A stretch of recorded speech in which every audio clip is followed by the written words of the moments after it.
O sea, si es que el mismo ayer. Profesor.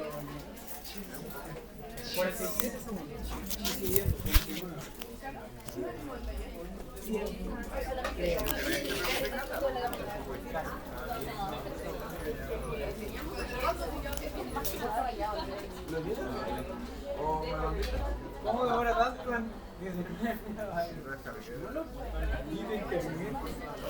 Ya, aquí me da la impresión de que estamos medio debiluchos, ¿cierto? ¿Ah? Sí, están cansados ya. Ya. Curva, presión y volumen. ¿Me andáis buscando? ¿No? Ya. Entonces, mira, lo que muestra este gráfico, ¿cierto? Es curva de presión y volumen. Entonces tienes volumen y presión, ¿cierto? Del ventrículo izquierdo. Entonces, no parte de cero el volumen porque esto se denomina volumen sistólico final, que es la cantidad de sangre que queda en el ventrículo después de la sístole. O sea, descontada la eyección. Descontado el volumen sistólico. ¿Sí? Y el volumen total de llenado se llama volumen diastólico final. ¿Ya? Usted lo puede encontrar en algunos textos, los que ocupen otro texto, ¿cierto? Nos falta el porfiado. Volumen telesistólico, telediastólico, que significa volumen diastólico final. ¿Ya? Bueno. Ahora, tiene variaciones el volumen. Yo les decía que nosotros podemos disminuir el volumen sistólico final en dos situaciones. Pues aumentamos la contractilidad cardíaca o disminuimos un parámetro que vamos a estudiar hoy día que se llama la postcarga, que es la fuerza que se opone al vaciado ventricular. ¿Ya? Y nosotros también podemos aumentar el volumen diastólico final, ¿cierto? Por eso esta es la relación presión-volumen al final de la diástole, ¿cierto? ¿Cuánto puede cambiar? Yo puedo aumentar el volumen diastólico final aumentando la distensibilidad, pero eso tiene un límite, porque por eso esta curva es así. ¿Sí? Porque yo voy a poder llenar de más volumen, pero voy a empezar a aumentar la presión en un momento. ¿Sí? Ya. Y eso se llama precarga, que es la tensión pasiva al llenado. ¿Ya? Entonces yo puedo aumentar la precarga.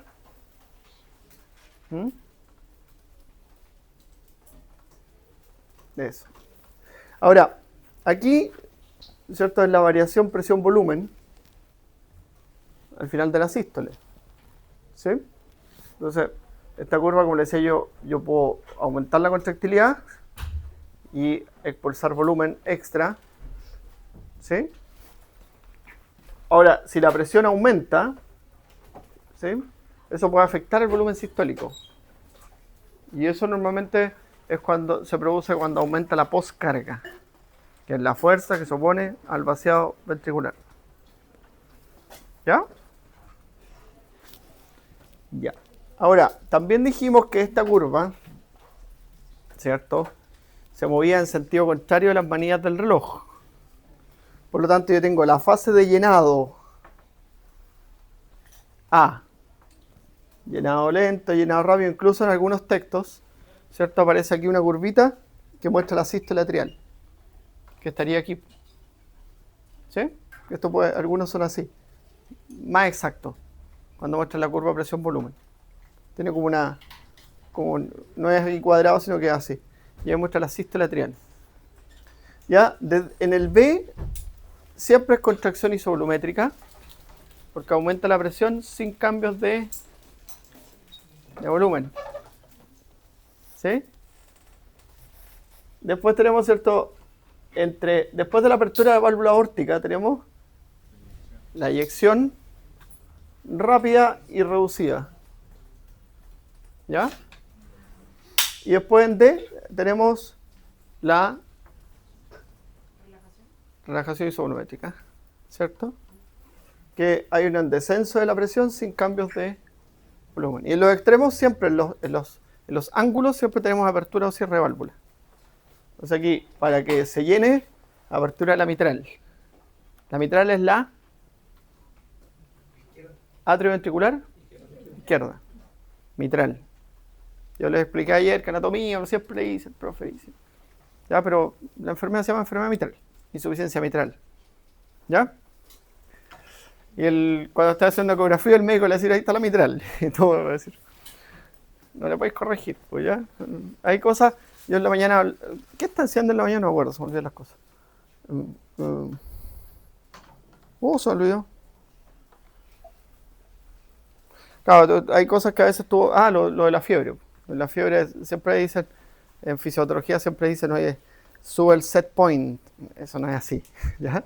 Usted sabe que se inhibe el centro termolítico, el núcleo hipotalámico anterior, ¿cierto? Pero el médico siempre dice se eleva el set point, como que si tú tuvieras eso que tiene en la sala, como el termostato, ¿sí? Y uno sabe que su cerebro no funciona así. ¿Ya? Pero hay cosas que... A lo mejor le van a decir una pesadez si usted trata de revertirlo. ¿Ya? O el nervio safeno, el nervio femoral. Esa es siempre una pelea. ¿Ya? Bueno, y como ahora aquí van de camino a ser médicos y anatomía prueba superada, es la mitral. ¿Ya? La apertura de la válvula mitral, el cierre de la válvula mitral aquí, pues tanto aquí tienes tú. ¿Qué tenemos ahí? Laura, Ivana, Luciano, Agustín. Donde dice cierra la válvula mitral. ¿Qué podríamos preguntar ahí? Yo le podría poner una letra y ¿qué tenemos él? Un ruido. ¿Y cuál es el ruido que se produce por el cierre de la válvula mitral? ¿Qué número es? Dub. No, po. No, el primero. El S1. S1 dub. ¿Ya? Y después tiene, en el otro ángulo tiene la apertura de la aórtica. ¿Ya? Y el cierre de la aórtica. Entonces aquí está el S2. Aquí está el S2. ¿Ya? ¿Y dónde está el S3? ¿Qué es lo que era el S3? Cuando la sangre pasa por el anillo valvular, ¿cierto? Aquí está el S3. ¿Ya? Y por eso le decía que esta curva uno siempre la usa para hacer preguntas, para hacer ejercicio. Entonces hay que mirarla, hay que analizarla, hay que preguntarse cosas, ¿sí? Sí, eso es lo que uno, mientras más aprende, mejor. ¿No? Más fácil es todo después. ¿Ya? En medicina interna, cuando tengan cardiovascular, o en fisiopatología, cuando tienen cardiovascular. Esto no. Hoy día los chiquillos tienen enfermedad aterosclerótica, tienen que saber cómo funciona el endotelio vascular, que lo vamos a aprender en una clase de esta. ¿Ven? Ya. ¿Me entendieron ahora? Súper. Y ahí este era el gráfico en el que tú vas relacionando cosas. Ya, dime. Es que está haciendo como todo el recorrido mentalmente de ya. Se abre la válvula mitral, así empieza a entrar sangre, luego se cierra, así empieza a aumentar la presión, luego la presión es suficiente para que se abra la aórtica, pero al llegar a que la aórtica se cierre, no Ya. entiendo por qué la presión baja. Porque la sangre vuelve al corazón. ¿Y por qué eso disminuye la presión? Intenta volver. Y eso genera un descenso de presión. ¿Has visto la onda de pulso?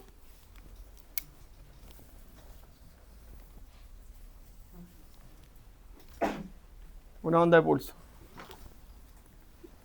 ¿Quién me dice qué muestra está? Puesta una onda de pulso. Si yo pongo en mis tiempos le decían el plastimógrafo, ¿sí? Pero un medidor de presión periférico que mide la onda de pulso de la arteria, ¿sí? ¿Por qué se produce eso? ¿Está relacionado a la vena o no? Como que... No, pues es una arteria, no una vena.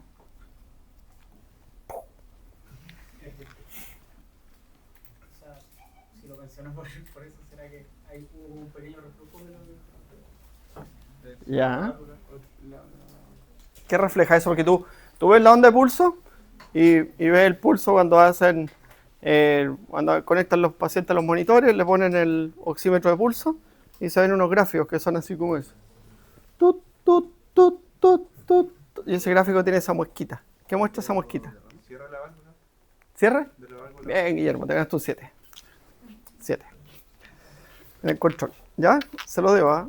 Me lo cobráis. Claro, eso muestra el cierre de la válvula aórtica. Entonces la sangre empieza a volver al corazón, baja la presión y la válvula lo detiene. ¿Ya? Y eso tú lo ves en la onda de pulso. Y tú aquí necesitas saber la presión de pulso. ¿Cuánto es la presión de pulso? Porque eso es importante. En el sistema cardiovascular tenemos que diferenciar pulso de frecuencia cardíaca. Son cosas diferentes. Son cosas distintas. ¿Ya? ¿Sabían eso, cierto? ¿Sí? Luego una vez se dice, nosotros que hacemos mediciones en atletas, pucha, el laboratorio me puede traer la que quiera. Esta cuestión, ¿cierto? Que mide aquí, ¿cierto? Y uno dice, ¿qué está midiendo este? Si está acá, pulso. ¿Sí? Entonces el laboratorio me trae unas banditas que se ponen en el reloj, unas que se ponen aquí, unas que se ponen acá. Y le digo, no, necesito uno que mida la frecuencia cardíaca, que es la que va aquí. Porque escucha el sonido cardíaco. Y con eso mide la frecuencia cardíaca, que es distinto al pulso. ¿Por qué?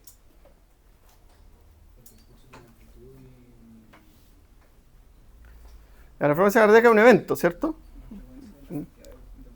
De latidos cardíacos. ¿Sí? De vibración. Frecuencia y amplitud se dice eso. El pulso tiene frecuencia y amplitud. La frecuencia cardíaca tiene solo frecuencia. Ya. Pero también existe la posibilidad, y por eso que hay que saberlo, es que pueden estar diferenciadas. Entonces tú puedes tener una persona con menor pulso y con una taquicardia. Un paciente con hipotensión. O puedes tener una persona con el pulso aumentado y la frecuencia cardíaca disminuida, con un reflejo vagal. ¿Ya? Entonces por eso que es importante diferenciarlo. Ahora, la presión de pulso es un valor que se mide. ¿Cuánto es más o menos?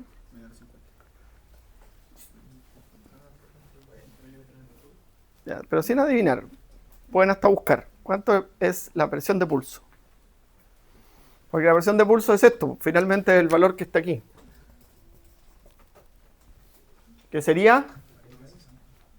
Antes estaba mirando yo ocioso algunas cosas. La media, la moda o la mediana.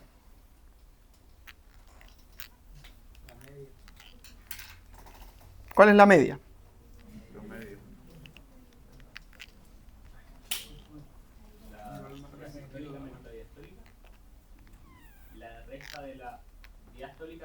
La media es el valor que está al medio. ¿Sí? La mediana es el promedio. ¿Y la moda? ¿Qué más se repite? Ya se nos va la cabo. Pero esto es la media o la mediana. Entonces el valor de pulso es en promedio.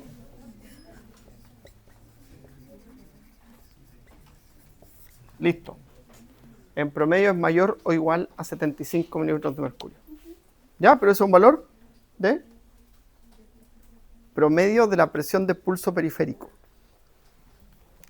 que es distinto a la presión arterial media, a la presión venosa, a la presión venosa central, a todos, son todos distintos. ¿Ya? Ese es el valor de la presión de pulso. Ahora, ¿se relaciona con la frecuencia cardíaca? Sí.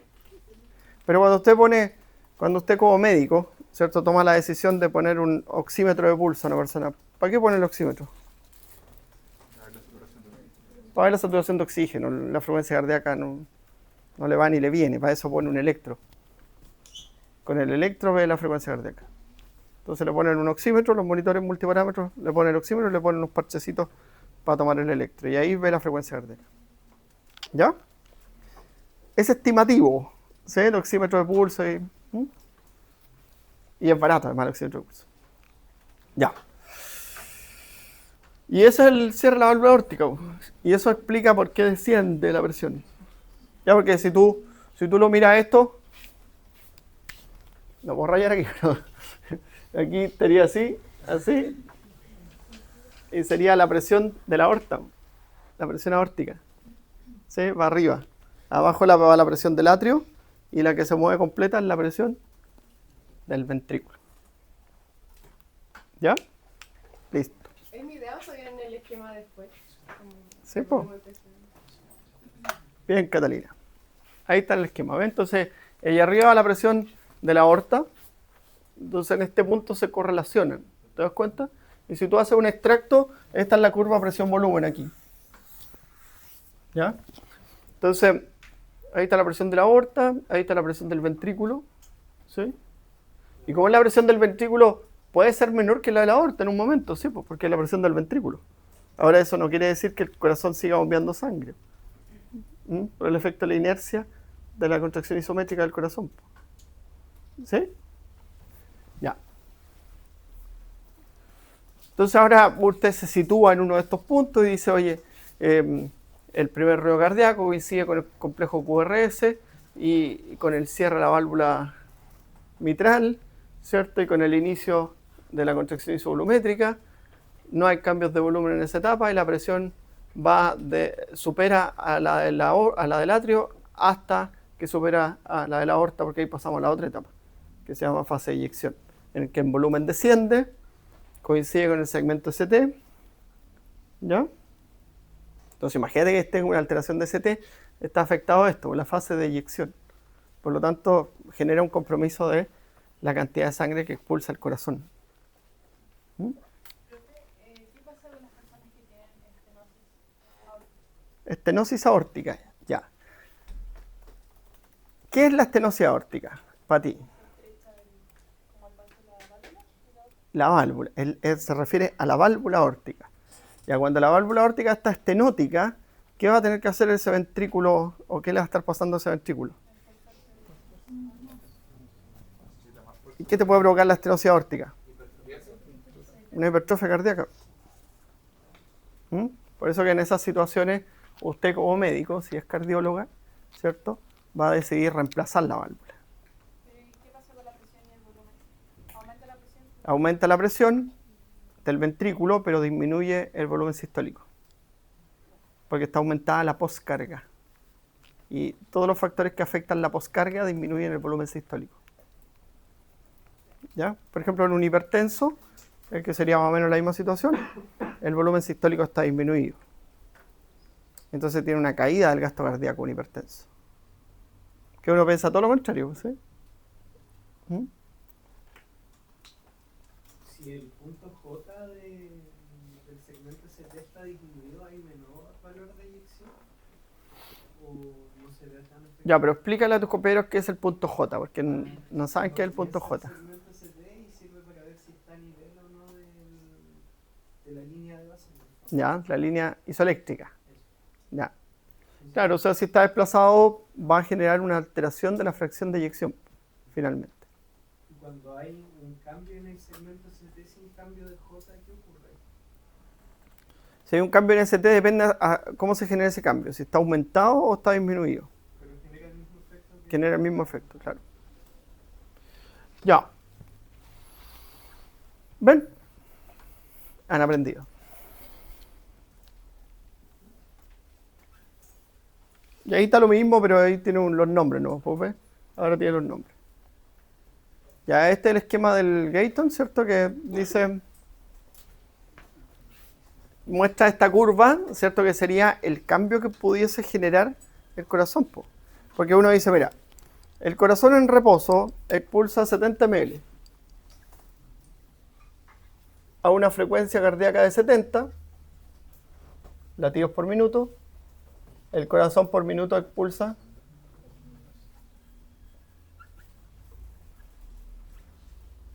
entonces eso sería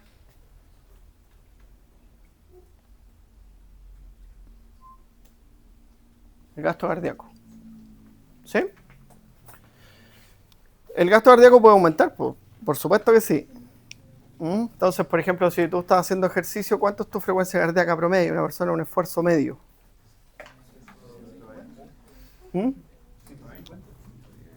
Claro, 150, 140, dependiendo de lo entrenado que uno esté. ¿Sí? Pero ya, sube, imagínate, sube a 150. latidos por minuto. Ya, ¿y el volumen sistólico puede cambiar? Sí, porque cuando estamos haciendo ejercicio hay adrenalina, entonces ya hay más fuerza contráctil, entonces se expulsa más sangre. Vuelve más sangre al ventrículo porque el retorno venoso está aumentado. ¿Cierto? Cuando nos movemos, los músculos hacen que el retorno venoso aumente. ¿Sí? Porque los vasos linfáticos y los vasos venosos se aumentan el retorno cuando uno se mueve. ¿Sí?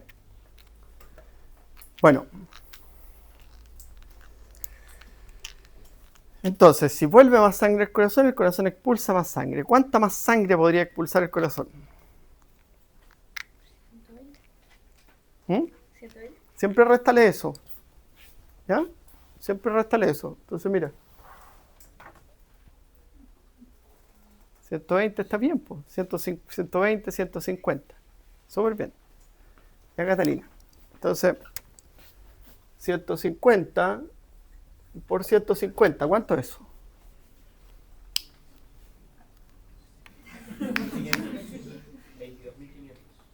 Gracias, Diego. Entonces, ahora el gasto cardíaco es 22.500 ml por minuto. Que eso es excelente. O sea, si una persona me dice que su gasto cardíaco puede aumentar a 22.500 ml por minuto en el esfuerzo, estamos frente a un superatleta. ¿Sí? Porque normalmente uno que es simple mortal puede subir a 18.000, 17.000, que son 18, 17. Pero imagínate, de 5 litros por minuto pasamos a 22 litros por minuto. Y eso para suplir las demandas de oxígeno y nutrientes de todos los tejidos, que principalmente sería el tejido musculoesquelético. Porque el gasto cardíaco al músculo esquelético sube de un 20% a un 80%, que son los requerimientos del músculo en actividad. Y eso es la capacidad adaptativa que tiene el corazón. Este esquema, ¿cierto?, que el único que sacamos del Gatorade, ¿cierto?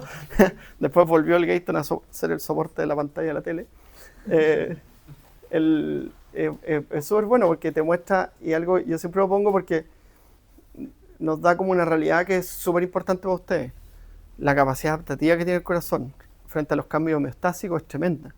Y también es lo que ustedes van a ver en sus pacientes. Entonces ustedes a veces le van a hacer una radiografía o una ecocardiografía a un paciente y le dicen, ¿cómo no tiene ningún síntoma?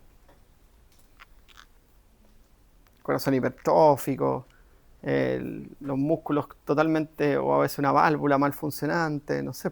Y es por esta capacidad adaptativa que tiene el corazón, tremenda.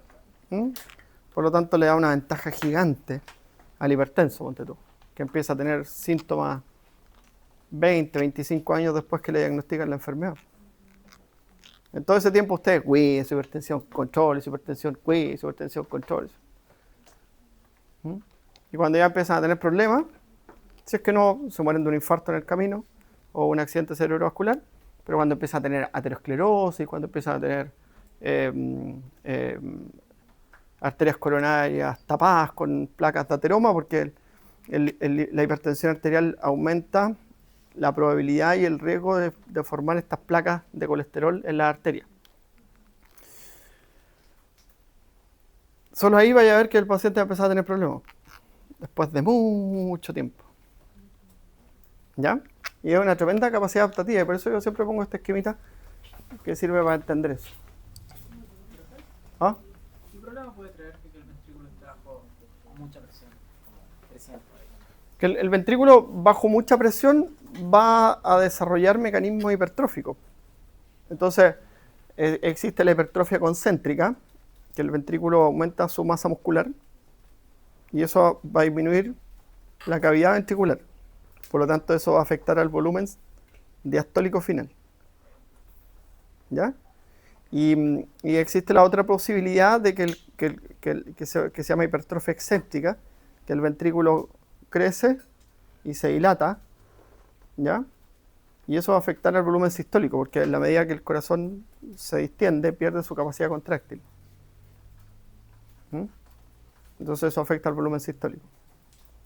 Entonces, esas enfermedades se llaman enfermedades por aumento de la poscarga, o enfermedades por aumento de la precarga, que es algo que vamos a estudiar hoy día. Y aquí son dos conceptos que no se tienen que olvidar nunca más. ¿Ya? Es súper importante. Y ahí están las presiones del ventrículo derecho al ventrículo izquierdo, ¿cierto? Abajo están los datos del Clabunde y arriba están datos de diversas investigaciones que se han hecho en las presiones cardíacas. Entonces tú te das cuenta que el ventrículo izquierdo, la variación de presión es de 120 con 10, ¿ya? Y el ventrículo derecho es 25 con 4, una presión mucho menor. Pero, ¿qué dice ese gráfico?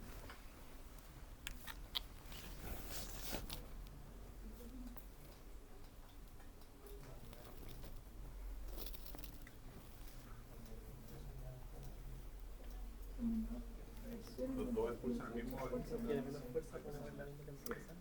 Ya, pero ¿qué dice el gráfico? El ventrículo derecho expulsa más sangre que el izquierdo a menor presión del atrio. No dice eso. Lo que dijo Guillermo, que expulsan el mismo volumen, como el derecho y... Ya, pero mira, Pero el derecho no es- miren el gráfico y escúchenme. El gráfico dice que a pesar de que el atrio derecho y el atrio izquierdo, porque abajo dice atrio, derecho e izquierdo, trabajan a distintas presiones, ¿sí? El volumen eyectado ventricular es el mismo. Eso dice. No dice nada más. Pero por eso tienen que aprender a mirar el gráfico. ¿Sí?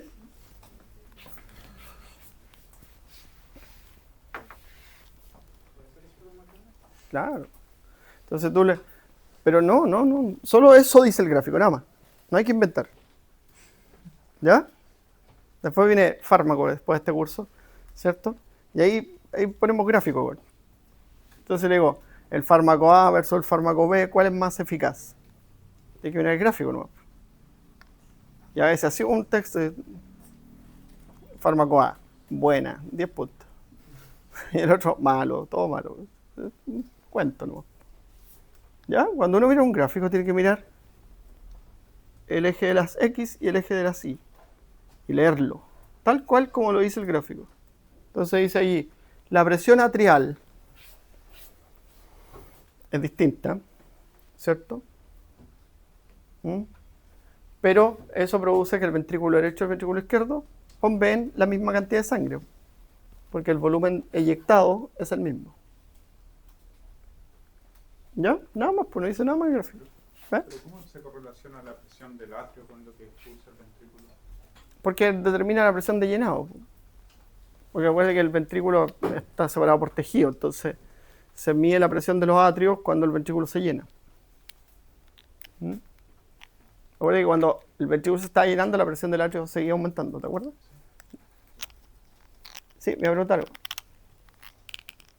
Es que lo que no entiendo es cuando dice la presión del atrio, ¿se compara con el mismo atrio de la línea que uno quiere ver o no? No, porque tú tienes ventrículo izquierdo y ventrículo derecho, son las curvas. Sí, pero a la presión de 4 miligramos de mercurio, el ventrículo izquierdo va a botar más sangre que no. Ah, sí, pero el volumen final es el mismo. Sí.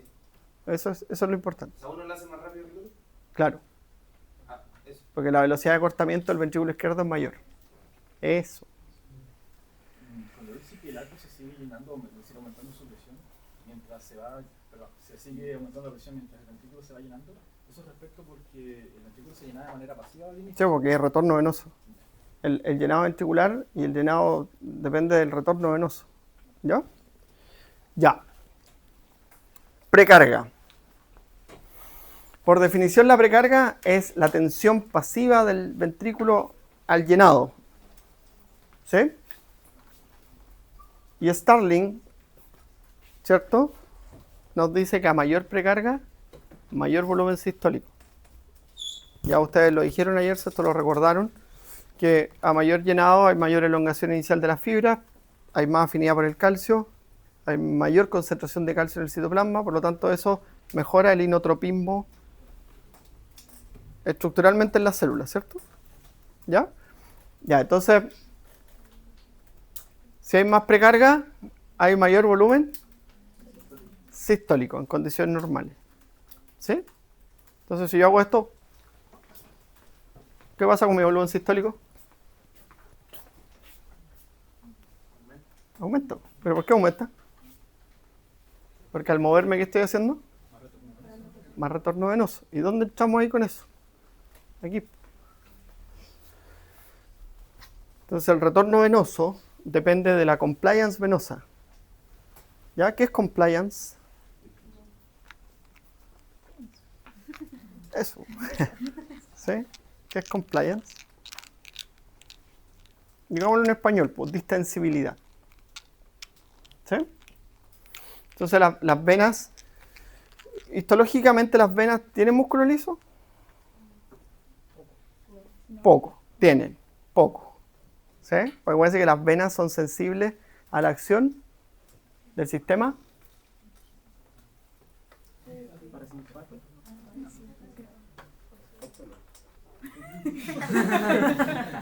¿el sistema? Pero es que tenían receptores muscarínicos. No. Ya, pero eso son las arterias. Las venas son sensibles al sistema nervioso simpático. ¿Qué receptor? Porque tiene que aumentar la tensión venosa. ¿Sí? Entonces tiene que contraer el músculo liso. Alfa, ¿cierto? Siempre alfa. Entonces, la compliance venosa es la distensibilidad venosa. ¿Ya? Por lo tanto, si yo comparo dos venas, esta tiene mayor compliance y esta tiene menor compliance. ¿Ya? Entonces, a menor compliance, mayor presión venosa, mayor retorno venoso. ¿Sí? Por lo tanto, lo que hace el sistema simpático es disminuir la compliance venosa y aumentar el retorno venoso. Eso hace el sistema simpático. ¿Ya?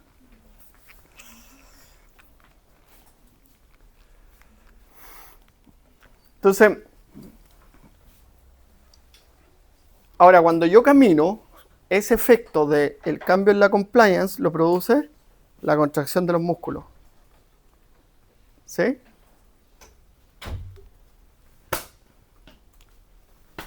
Esos músculos son súper importantes. ¿Ya? Por ejemplo, hay un artículo que leía que decía que si una persona todos los días da una vuelta a la manzana en su casa, corriendo, es lo mismo que hacer ejercicio continuo regular por mucho tiempo. Y genera un beneficio porque desarrolla la musculatura, sobre todo del músculo gastrocnemio, que acelera, es uno de los músculos principales que facilita el retorno venoso. Porque entre medio de los gastrocnemios hay una vena gigante, ¿cierto? Que tiene unas válvulas. Entonces, al contraerse el gastrocnemio, la sangre vuelve. ¿Alguien me iba a preguntar algo? Así, lo del simpático disminuía la distensibilidad y Claro. aumentaba el retorno. Eso era... ¿Sí? Pero aquí tiene que entender el concepto que se llama compliance. Compliance, porque después la prueba se lo pregunta como compliance. ¿Ya? Ya. Bueno, la presión venosa también depende del volumen de sangre venoso. ¿Sí? Del volumen de sangre venoso. Y eso depende de la volemia. ¿Cuánto es la volemia? ¿O qué es la volemia? Es la cantidad de sangre que tiene en el cuerpo, ¿cierto? La volemia. Y el volumen total de sangre que tenemos en el cuerpo es del 5 al 7% del peso corporal vivo. ¿Sí? Eso es. Porque todos somos de distinto tamaño. ¿Eh? Ya. Bueno. Ahora eso hay un equilibrio. Por ejemplo, si una persona está deshidratada, eso disminuye. Porque también esto depende del balance hídrico. ¿Ya? Lo mismo si hay una hemorragia, también disminuye. ¿Ya? Bueno. La presión venosa. ¿Cuánto era la presión venosa? Alguien lo dijo ayer. Menos 8 a 8, ¿cierto? ¿Y dónde se mide la presión venosa? en la cava. ¿Sí? En la desembocadura de las venas cava. Ahí se mide la presión venosa central. ¿Ya? Ya, entonces si aumenta la presión venosa, aumenta el retorno venoso, aumenta la precarga ventricular. Y el corazón expulsa más sangre. ¿Ya? Ya, después tiene la distensibilidad ventricular del ventrículo. ¿De qué depende la distensibilidad del ventrículo? De la rigidez, el trofismo del músculo creo. De la energía.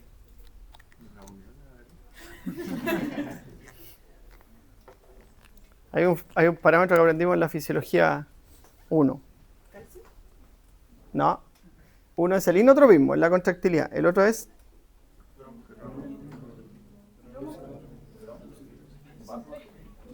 el lucitropismo, que es la capacidad de relajarse que tiene el ventrículo. ¿Ya? Ya, la distensibilidad ventricular condiciona el tiempo de llenado, ¿cierto? ¿Mm? Y también se relaciona con este parámetro, con la frecuencia cardíaca. Entonces, si yo estoy con una taquicardia, el tiempo de llenado y la distensibilidad ventricular se ven afectados. Y eso es lo complejo de las taquicardias, ¿cierto?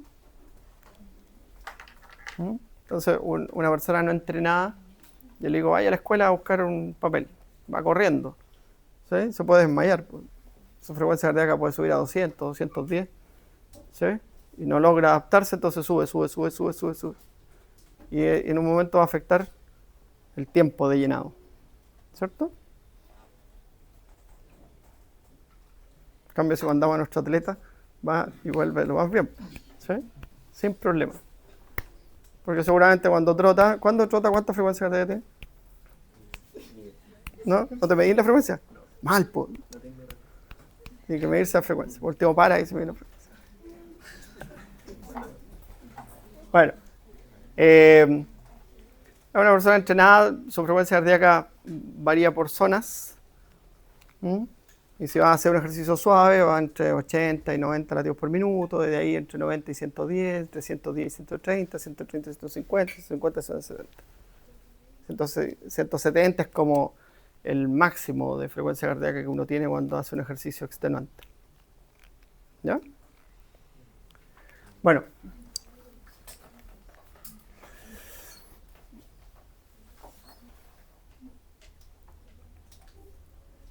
Entonces, si yo aumento el retorno venoso, aumento el volumen sistólico. Si disminuyo el retorno venoso, disminuyo el volumen sistólico. Eso es lo que dice esto, ¿cierto? Que el mismo principio que dijo Starling hace muchos años, ¿cierto? Que se aumenta el volumen de llenado, aumenta el volumen sistólico. ¿Ya? Ya, sigamos con esto. El inotropismo atrial, obviamente aumenta la precarga, ¿cierto? En la contracción del atrio. Tiene sentido. Pero mira esto.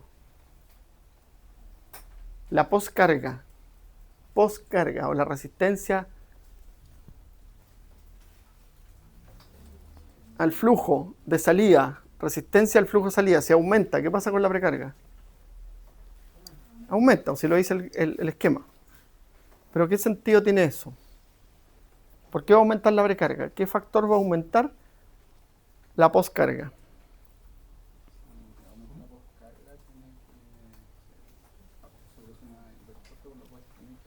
No, es que no hay hipertrofia, porque aquí estamos en una situación aguda, todavía no hay hipertrofia, ¿ya? ¿Aumenta la presión? Si aumenta la presión de salida, ¿ya? ¿Qué parámetro cardiovascular va a cambiar? ¿Qué va a hacer que aumente la precarga? Si aumenta la presión de salida sale más lento, si sale más lento sale menos. ¿Ya? ¿Y qué va a cambiar entonces? El volumen de eyección. ¿Ya? ¿Cuál? Excelente, Edgardo. Muy bien. Si yo aumento la poscarga, también tengo un 7. No va a haber control. ¿Ya? Vamos a repartir 7 para todos los porque están súper concentrados. Me encanta cómo están así. ¿Ya? Si aumenta la poscarga, al ventrículo le va a costar más expulsar sangre. Entonces va a aumentar el volumen sistólico final. Porque no va a expulsar toda la sangre que tiene que expulsar. Entonces va a disminuir el volumen sistólico y va a aumentar el volumen sistólico final. Y eso genera sobrecargas de volumen que el ventrículo compensa contrayéndose más fuerte en la próxima vez. Y eso genera un inotropismo inherente en el músculo cardíaco. ¿Ya? Ahora mira, tú podrías decir, ya, perfecto, pero así soluciona el ventrículo de una persona hipertensa. ¿Sí? Ya, en una persona hipertensa, el ventrículo puede solucionar así. Porque va a expulsar menos sangre. Piensa en esto, mira, piensa, imagínense esto, va a expulsar menos sangre. Va a quedar con más volumen sistólico final. El retorno venoso va a ser el mismo, por lo tanto el volumen diastólico final posterior va a ser mayor. Y eso va a generar una fuerza contráctil mayor. ¿Sí? Soluciona el cuerpo así. Pero ese aumento de la presión arterial hace caer el gasto cardíaco. Porque la persona va a expulsar menos sangre, ¿cierto? Menos, o sea, el volumen sistólico va a ser menor. Y al hacer caer el gasto cardíaco, va a activar la respuesta neuroendocrina. Y esas son las malas. El sistema simpático, la adrenalina, el cortisol, la angiotensina, la ADH, todas esas hormonas, la aldosterona, estimulan la hipertrofia cardíaca. Y contra esa luchan en la hipertensión. ¿Qué le dan a los hipertensos? Beta bloqueantes, diuréticos, inhibidores de la enzima convertida en angiotensina, que buscan bloquear los mecanismos de respuesta neuroendocrinos. Que esos son los que producen el problema. ¿Ya?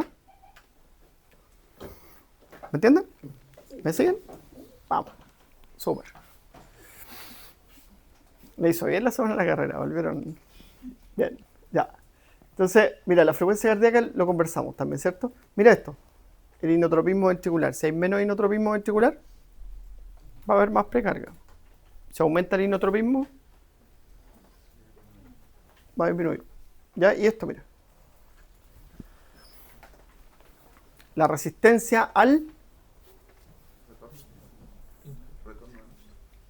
El inflow, ¿qué es lo que es eso?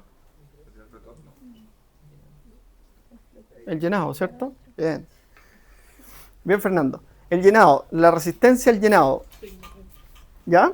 La resistencia al llenado. Si disminuye la ¿qué podría generar una resistencia al llenado? Sacando todo lo anterior, porque no lo repitan.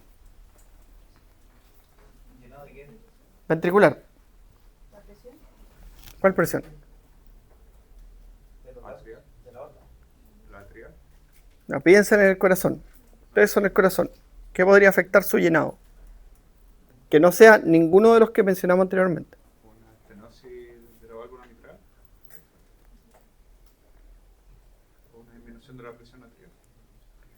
Porque la estenosis de la mitral más bien produce una alteración del flujo de salida. Ventrículo. Yo soy el ventrículo, mira. Y me tengo que llenar. Me lleno de sangre. ¿Qué podría oponerse a mi llenado? La hipertrofia. No, porque eso es distensivo. Eso, mira, vayan mencionando una. Bastián, hipertrofia excéntrica afecta la compliance ventricular. Ya. ¿Quién dijo otra cosa? Distensibilidad. Sabía ya menos distensibilidad. Lo mismo. El espacio. Lo dijiste en español. El espacio. ¿Cuál espacio? Como el espacio que le queda para distintas. Ya. O sea, no sé. Pero piensa el corazón, pues. Su corazón. ¿Lo escucharon el corazón ahí? No, ni pescar, no. No, sí.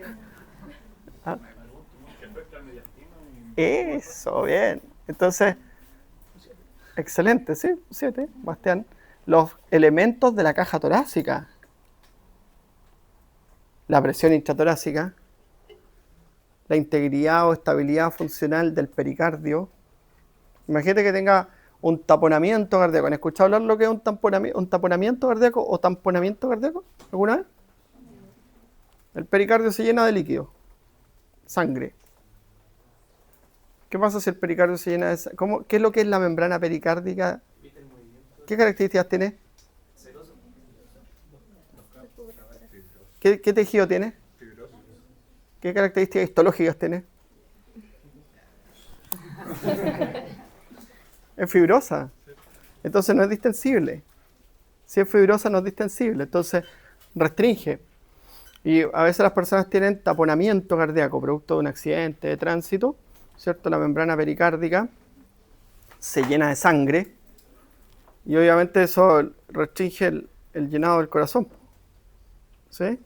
A veces tiene un tumor, ¿cierto? Y el tumor mediastínico comprime al corazón y el corazón no se puede llenar de sangre. A veces tiene un quiste hiatídico, tiene un tumor, o a veces tiene una enfermedad autoinmune y el pericardio está lleno de líquido inflamatorio. Todas esas situaciones le van a pasar a usted, a sus pacientes, y van a tener que intervenirlos de alguna forma. Bueno, es una fractura costal, que cuando hay fracturas costales el tórax no puede hacer ese efecto que nosotros no lo valoramos hasta que no se nos fracture una costilla, ¿cierto? Porque las costillas resisten una gran presión cuando uno inspira. ¿Sí? Y cuando hay una fractura costal, tú inspiras y se hunde la costilla. Y duele, pero terriblemente. Entonces, la primera vez respiráis y después no respiráis más. Voy a decir. Ya. Entonces, la resistencia al llenado se refiere a eso, a los factores de la caja torácica que pudiesen afectar el llenado cardíaco. Y ahí piensan en el pericardio, piensan en el mediastino, piensan en la presión torácica. Por ejemplo, un paciente asmático puede desarrollar una hipertensión pulmonar. Y eso va a afectar el llenado ventricular. Y se suman dos cosas, la obstrucción del flujo de aire que produce el asma, menos un menor volumen sistólico, por lo tanto tiene una intolerancia al esfuerzo. ¿Sí? Que antes a los pobrecitos los mandaban a no hacer ejercicio, hoy día les dicen hagan ejercicio por favor. ¿Sí? ¿Y no puede ser porque algo tapa las venas, que hay algo tapando las venas? Obstrucción del flujo venoso, Sí. y es súper raro. ¿Sí? Pero puede ser una trombosis venosa, no sé. ¿Sí? Puede ser. Ya, pero es raro. Ya. Ya, quiero que este gráfico que está aquí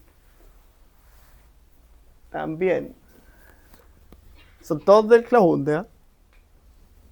Si lo han visto, lo han leído, ¿cierto? Todo está ahí. Gracias a quien mandó el Claunde en español. ¿Sí?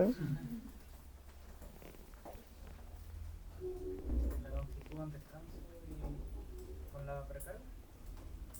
Ya, mira. Cuando aumentamos la precarga, ¿cierto? Aumentamos el llenado. Entonces generamos mayor diferencia de longitud. ¿Sí? Porque esto es diferencia de longitud. En reposo versus la diferencia de longitud, el corazón. Ya. ¿Y eso cómo se traspasa para acá? ¿Qué es lo que era eso?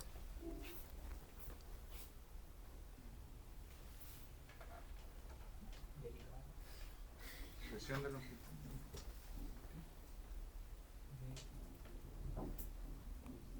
Longitud versus tiempo. Velocidad de acortamiento. Eso es. Longitud versus tiempo. Velocidad de acortamiento. Entonces, mira, en la situación A versus la situación B, ¿qué cambio produce eso en la velocidad de acortamiento? Tiene que recorrer una mayor distancia, así que lo tiene que recorrer más rápido. Ya, pero mira el gráfico. Porque si mira, pero si es sencillo, mira. Lo que pasa es que cuando mira el gráfico como que se bloquea. ¿Sí? Pero aquí vamos a aprender a soltarnos. ¿Ya? Entonces mira. Si yo estoy en B, la longitud es esta, ¿cierto? Y el tiempo es este. ¿Sí? Ya. Y si yo estoy en A, al mismo tiempo la longitud es esta. ¿Qué cambió? Cambió la longitud, ¿cierto? Y eso, ¿qué produce o qué efecto genera esto en la velocidad de acortamiento? Aumenta. Se desplaza la curva hacia la derecha. Aumenta. Entonces, a mayor precarga, mayor es la velocidad de acortamiento. Que es lo mismo que estaba diciendo Frank Starling hace 100 años, ¿cierto? Con ninguna herramienta. ¿Sí? Por lo tanto, ese es el efecto del aumento de la precarga. A mayor precarga, mayor volumen sistólico. ¿Por qué? Porque aumenta la afinidad del calcio, porque aumenta la fuerza contráctil, porque aumenta la velocidad de acortamiento, porque todos los beneficios que ya estudiamos. ¿Ya? Ahora, hay enfermedades que alteran la precarga, que disminuyen la precarga, como la cardiopatía hipertrófica, o que aumentan la precarga, como la cardiopatía dilatada. ¿Ya? Y eso tiene consecuencias. ¿Ya? Bueno.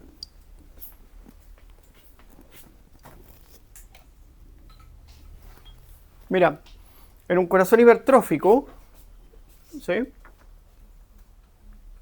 ¿Qué pasó con la presión? Aumentó. ¿Sí? Para lograr un mismo volumen diastólico final, el corazón está a una mayor presión. ¿Sí? Y en un corazón dilatado, está a una menor presión. ¿Ya? Ahora, obviamente esto genera complicaciones. La complicación del corazón hipertrófico, ¿cierto?, es que no se va a poder llenar de una cantidad de sangre para acomodarse a los cambios y los requerimientos del organismo. ¿Sí? Y el corazón dilatado no va a poder bombear sangre para acomodarse a los requerimientos de nuestro organismo. ¿Ya? Súper. La poscarga es la fuerza contra la cual se contraen los ventrículos, por lo tanto es la fuerza que se opone al vaciado ventricular. ¿Cuál es el principal determinante? Ahí está. La presión arterial en condiciones fisiológicas. ¿Ya? Entonces, si a mí me sube la presión arterial, o si tengo mi presión arterial elevada, va a ser difícil aumentar el gasto cardíaco, ¿cierto? Y eso es un problema en los hipertensos. Entonces, también tienen intolerancia al esfuerzo. ¿Sí? Bueno. Ahora, ahí está por el efecto de la poscarga. Más poscarga, menor volumen sistólico. Menor poscarga, mayor volumen sistólico. ¿Sí? Entonces una persona puede tener una presión arterial. ¿Cuánto se considera normal la presión sistólica? 120. ¿Cierto? ¿Y cuál es el delta? No, el delta de 120 ¿hasta cuánto? Hasta 129, si es normal, después viene 139. Ya, 139. ¿Ya? Pero el delta para abajo. 80. No, esa es la diastólica, que también tiene su propio delta.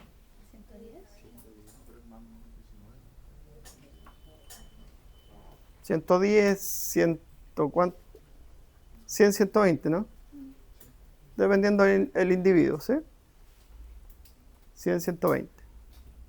120 es como el tope. Y después hay otros dos límites que es 129 y 139, ¿cierto? Ya. Bueno. 120 hacia arriba, obviamente ese ventrículo se va a tener que esforzar más para expulsar sangre. ¿Cierto?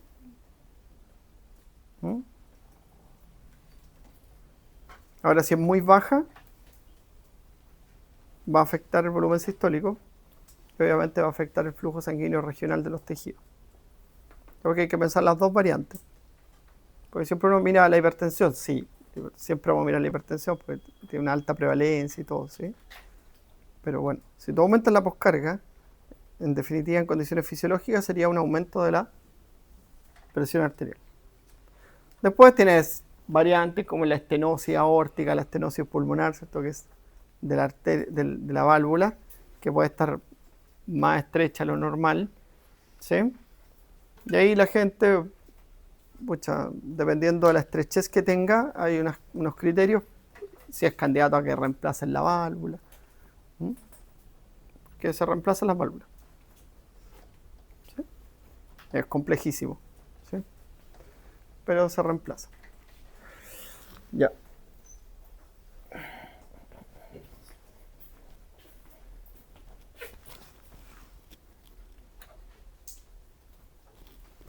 Poscarga. Entonces, si yo aumento la poscarga, ¿quién aumenta? ¿Me puedo responder?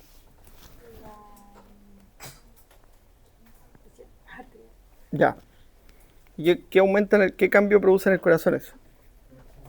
Míralo aquí, mira. Mira para acá. Mírame a mí. Mira mi mano. Mira. Aquí está. Esta es la condición normal. Si disminuye la poscarga, se aumenta la poscarga. ¿Qué está cambiando? ¿Qué tenemos aquí?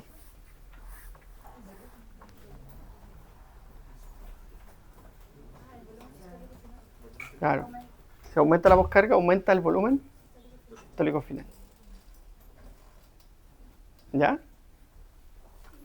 Súper.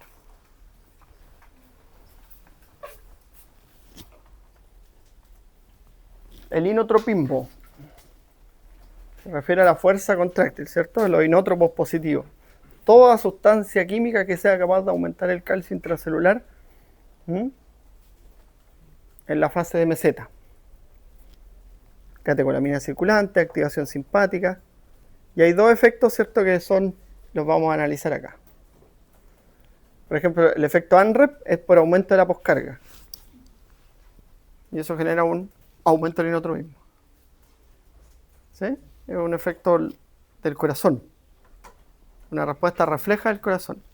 Y el efecto Bowditch, ¿cierto? Que es, si aumenta la frecuencia cardíaca, aumenta el inotropismo. ¿Ya? Y eso va a ser provocado por el aumento del retorno venoso. Cuando el retorno venoso aumenta, distiende el atrio derecho, ¿sí? Distiende el nodo sinoatrial y eso aumenta el inotropismo. ¿Sí? Bueno. Ya, si yo aumento el inotropismo o se disminuye el inotropismo, aquí lo pueden ver. ¿Qué pasa si disminuye el inotropismo?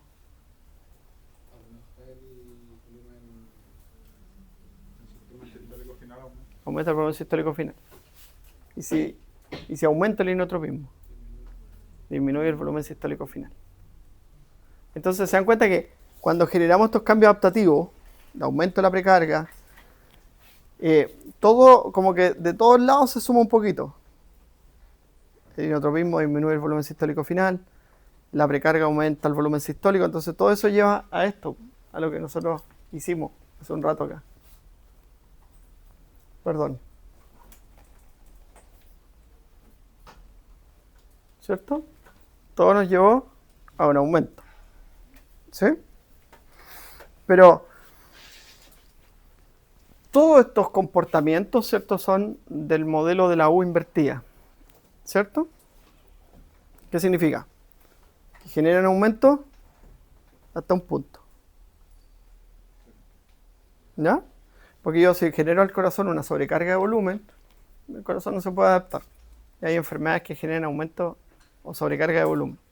Y la frecuencia cardíaca igual, pues si hay una taquicardia, afecta el tiempo de llenado.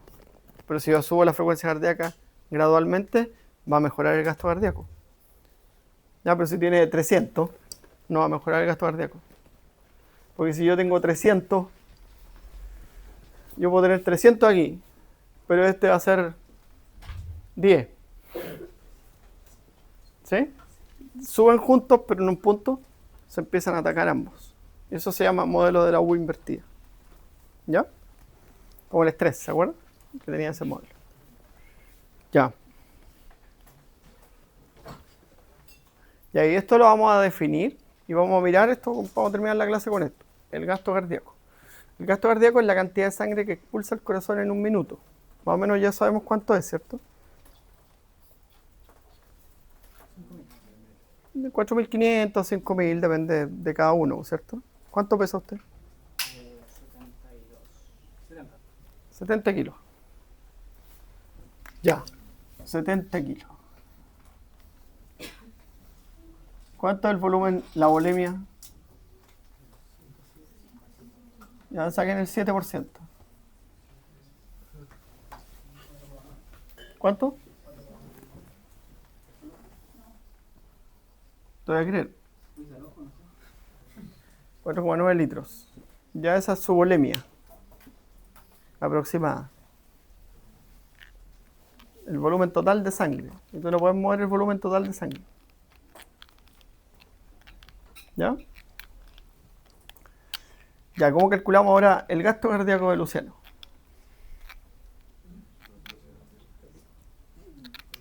Frecuencia cardíaca y volumen sistólico. ¿Cierto? Ya. Para eso tenemos que conocer el corazón, la capacidad del volumen del corazón, ¿cierto? Como necesitamos más datos. ¿Sí? Ya. Bueno, el objetivo del gasto cardíaco es suplir las demandas del cuerpo. ¿Sí? Y mira, y estas son las demandas del cuerpo.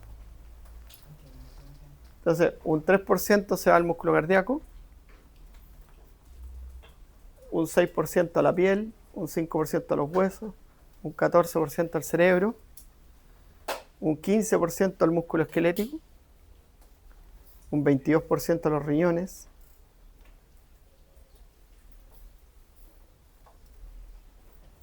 el sistema gastrointestinal. Mira el sistema gastrointestinal. ¿Por qué? ¿Y esto nomás? Y no hay esto. Por el porta, por la porta. Porta.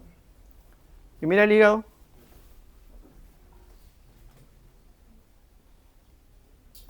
¿De dónde recibe más sangre el hígado? De los intestinos. Del sistema venoso. Mira.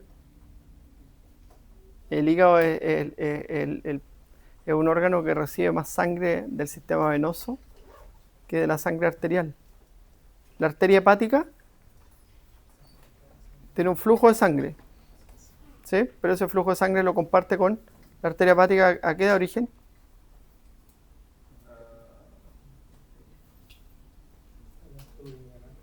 ¿Ah? Claro, entonces irriga el estómago.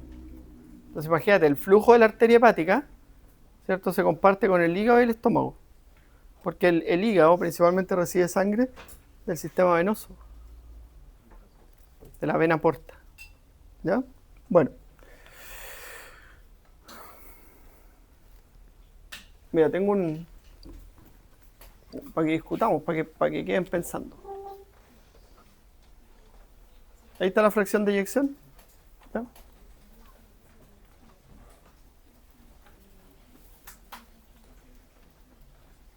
Mira.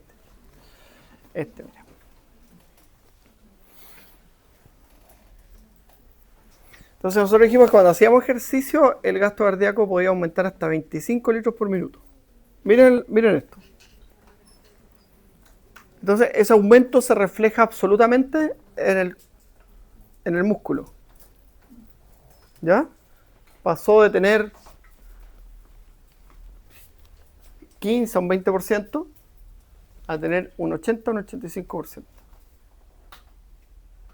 ¿Ya? Mira. Pregunta Javier. Joaquín. ¿Siempre te digo Javier? Ya, Joaquín. Mira el riñón. ¿Qué pasa con el gasto cardíaco en el riñón en el ejercicio?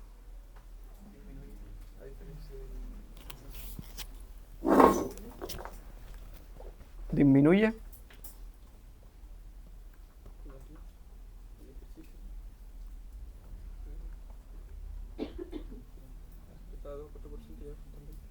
Disminuye. Disminuye. Disminuye. Disminuye. Esos son los míos. ¿Se mantiene? Bien. Excelente. Excelente, mira, excelente. 20% de 5 es 1 litro. 2% de 25, 1 litro.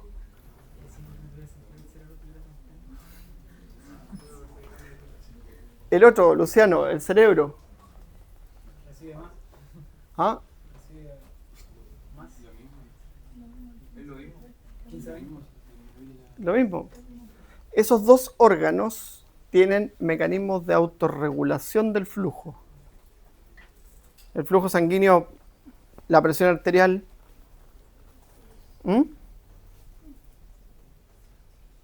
Pero el riñón y el cerebro mantienen su flujo sanguíneo constante. ¿Ya? Ahora tiene una ventana. Porque uno dice, ayer si yo tuve una hipotensión y me desmayé, sí, po. Porque tiene un rango. Entre 80 y 180. Ese es el rango en que son capaces de regular el cerebro las variaciones de la presión arterial. Y eso se relaciona con que el objetivo de la hipertensión arterial es tener la presión arterial inferior o igual a 180 milímetros de mercurio. Porque ahí uno sabe que hasta ahí el riñón se puede adaptar, hasta ahí el cerebro se puede adaptar y hasta ahí el paciente no va a tener la consecuencia fatal de la hipertensión arterial, porque es la insuficiencia renal crónica. ¿Ya? ¿Por qué el riñón? Claro. O sea, el riñón y el cerebro mantienen su flujo sanguíneo constante en la actividad física, siguen recibiendo lo que reciben, ¿cierto? Independiente de las variaciones de la presión arterial y del flujo sanguíneo del cuerpo. Porque tienen esos mecanismos de autorregulación del flujo. Cuando veamos microcirculación, vamos a ver que el flujo sanguíneo se regula por metabolismo, por autorregulación o por la actividad autonómica. La piel, la actividad autonómica, ¿cierto? Entonces cuando hace frío, usted se toca las manos heladas, pues, ¿sí? Porque el sistema autónomo está controlando eso. ¿Sí? Y es muy dependiente de la actividad autonómica. Si usted se asusta, está pálido. ¿Sí? Ya. Mañana. Vamos bien, súper bien. Así me gusta ver los estudios concentrados. Acá va a tener igual el mismo